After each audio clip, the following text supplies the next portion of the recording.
You know, besides Sonic, not too many Sega franchises get too much love. I mean, sure, we have Streets of Rage getting a new game, Bayonetta is Sega's new gem, and the Shenmue remakes are on their way.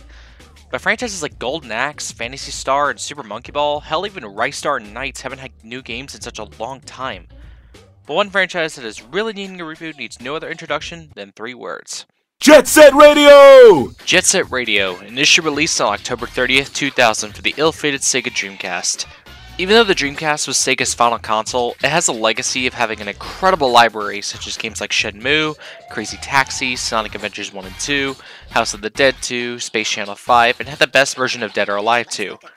However, one game that really brought attention to the Dreamcast was a title by the name of Jet Set Radio.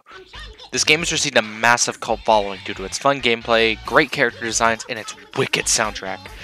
2 years later, the game received a sequel, Jet Set Radio Future, which improved on what Jet Set Radio did wrong and added new mechanics to add more replay value.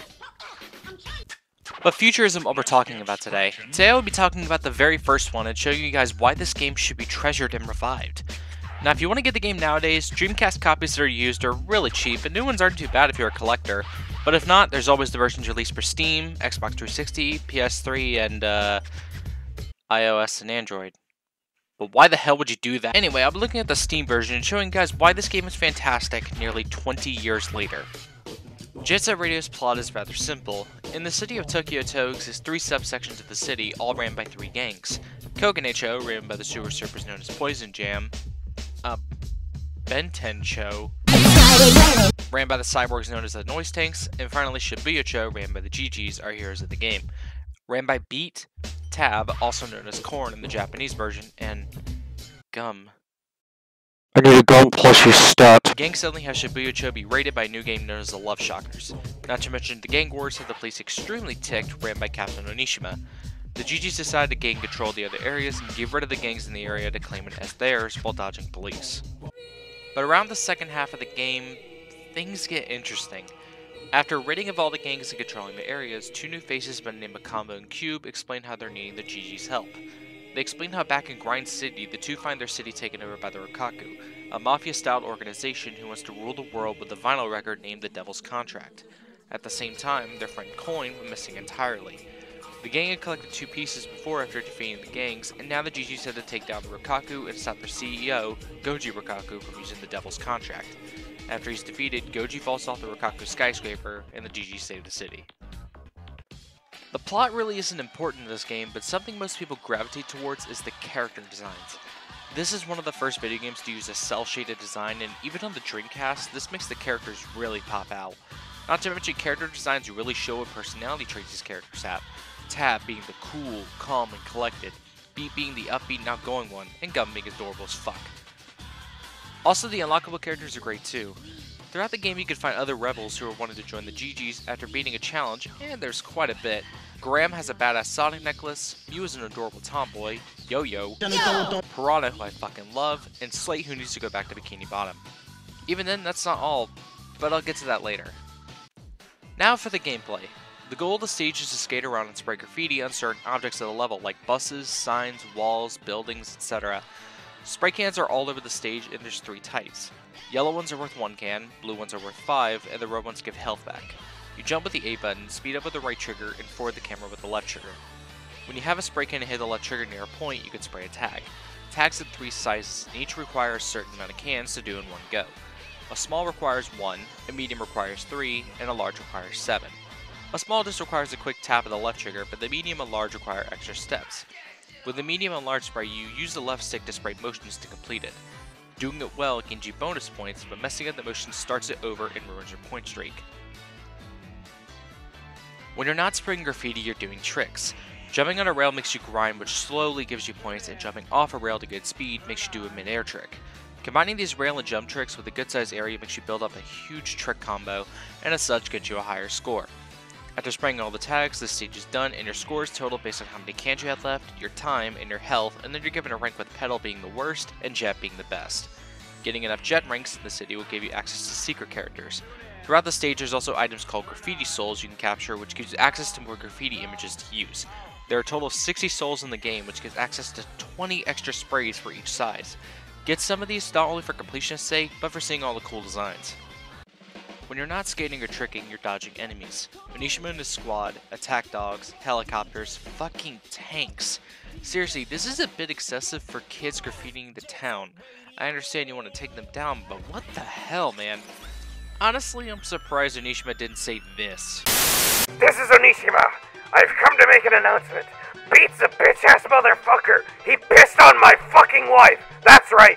He took his rebel little pucky dick and he pissed on my fucking wife. And he said his dick was this big. And I said, that's disgusting. So I'm making a call-out post on my twitter.com. And while you're in the middle of all this chaos, you're listening to some of the funkiest beats ever. Seriously, if it's not the characters or the gameplay people think of with this game, it's the incredible music. Primarily composed by Hideki Naganuma, the other songs in the game are fucking amazing.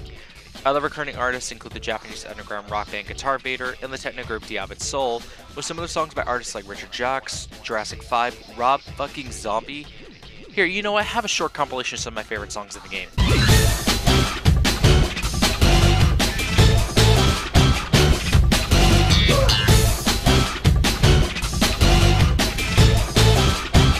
Level now.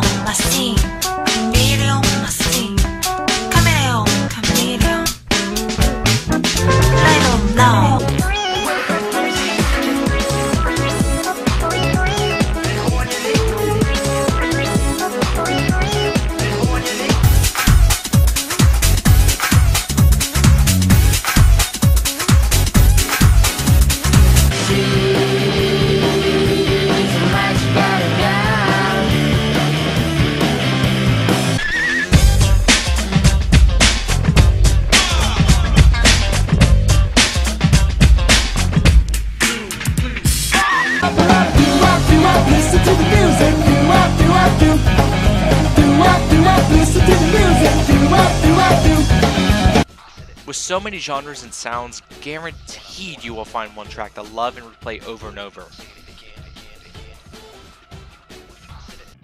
Now while Jet Set Radio is great, there's only one problem with this game. The camera. The camera really isn't good in this game. The camera seems to have problems tracking you in narrow rooms, and even worse if there's baddies on you. It's not too bad, but it can get mildly frustrating. All in all, Jet Set Radio to this day is a game with such an incredible legacy. Its soundtrack, characters, and art style are phenomenal, and the gameplay is incredibly solid. Jet Set Radio 2 years later got a sequel called Jet Set Radio Future for the Xbox, and that one is just as good, if not better. Jet Set Radio is seriously needing a new title, and I hope in the future we get a new installment. Hell, with Beat and Gum in the Sonic and Sega series, Beat, Gum, Professor K, and Onishima and Sega Heroes, Jet Set merch on the Sega Store, and Hideki Naganuma constantly teasing at a third entry, I hope this comes to fruition. Anyway, I'm Payday, and y'all take... Hey, Peyton? Oh, hey Classy, what's up? Well, I saw you were reviewing Jet Set Radio, and I was just wondering, are you going to talk about the Game Boy Advance version? The what? Yeah, in 2003, Jet Set Radio was ported to the Game Boy Advance, ported by Vicarious Visions, who ported the Tony Hawk games to the system as well as doing the Insane trilogy. While the most obvious things are downgraded like visuals, sound, and animations, the game is surprisingly solid.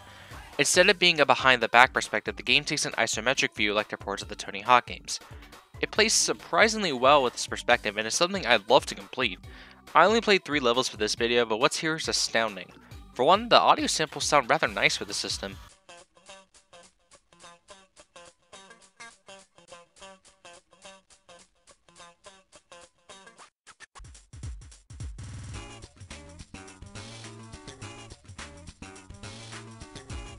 The graphics are pretty accurate. The custom spray system is miles better in this game, seeing as you can even make custom sprite art with it.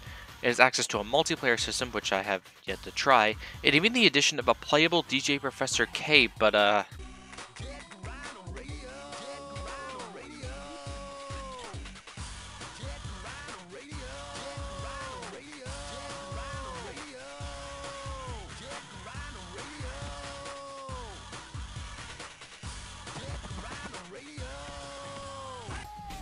Jet Set Radio is a game with a legacy that is forever lived on and loved. Hopefully with the game turning 20, we get Jet Set Radio Future HD, or hell, a new installment. One can only hope. I'm Payday, thank you so much for watching, and take care.